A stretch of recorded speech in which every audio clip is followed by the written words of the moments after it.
Reality bent like warm taffy as ButtersBottomBitch stared at the Grand Theft Auto loading screen, smoke curling from his latest dab hit into fractals that seemed to dance with hidden meaning. The 3-gram mushroom cap he'd swallowed was beginning to paint the world in electric colors, transforming his living room into a pulsing cathedral of digital light. The Harley's key felt heavy in his pocket, calling to him with an insistence he couldn't ignore. His new lowrider ST waited outside, midnight black and chrome catching the afternoon sun like some mechanical beast ready to devour miles. The garage door opened with a sound like thunder underwater, and the bike's presence hit him with physical force, all that potential energy coiled in steel and rubber. The engine roared to life beneath him, and the vibrations seemed to synchronize with the mushrooms coursing through his system. Each revolution of the pistons sent waves of sensation up through the handlebars, into his arms, becoming indistinguishable from his own heartbeat. The road ahead warped and breathed, but his muscle memory remained true as he carved through familiar streets. Connor's house emerged from the shifting landscape like a lighthouse in a storm of perception. Inside, time stretched and compressed as they passed the hours gaming, talking, existing in that comfortable space between realities. Connor's fiance's voice cut through the haze, something about dinner plans, and suddenly ButtersBottomBitch remembered the sacred leftover dominoes waiting at home like some divine reward. The decision to take the scenic route home past Ijam's nature reserve seemed to come from somewhere outside himself, as if the universe had quietly adjusted his internal GPS. The bike responded to his commands with supernatural precision, each lean into a curve feeling like a conversation between man and machine. The sun painted everything in golden hour glory, and for a moment he felt perfectly aligned with the cosmos. Then reality fractured.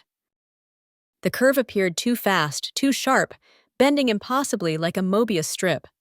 Time stretched like elastic as the bike broke traction, and ButtersBottomBitch experienced the surreal sensation of watching himself from multiple angles simultaneously as the world spun. Trees became green blurs in his peripheral vision, their trunks somehow parting like curtains as he and the bike pirouetted through space.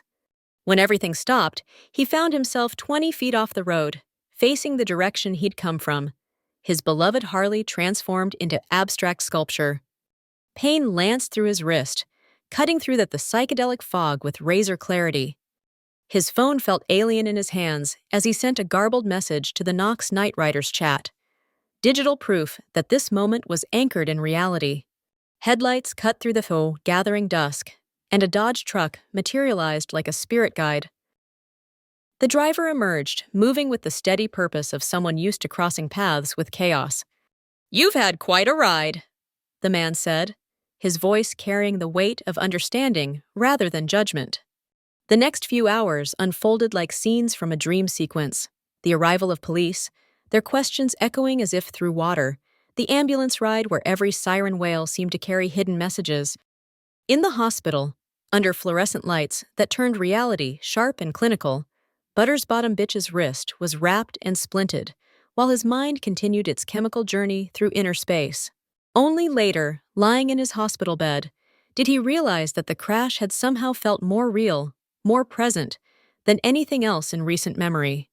The artificial euphoria had given way to something raw and authentic, a moment of pure, unfiltered existence where all the layers of perception had been stripped away, leaving only the essential truth of mortality and survival. Outside his window, the night sky pulsed with stars that might or might not have been hallucinations, and ButtersBottomBitch found himself wondering which had been more real, the perfect ride before the crash or the crash itself that had shattered the perfection. Perhaps, he thought, as the last waves of psychedelia washed through his consciousness, the answer lay somewhere in between, in that space where thrill-seeking and self-preservation performed their eternal dance.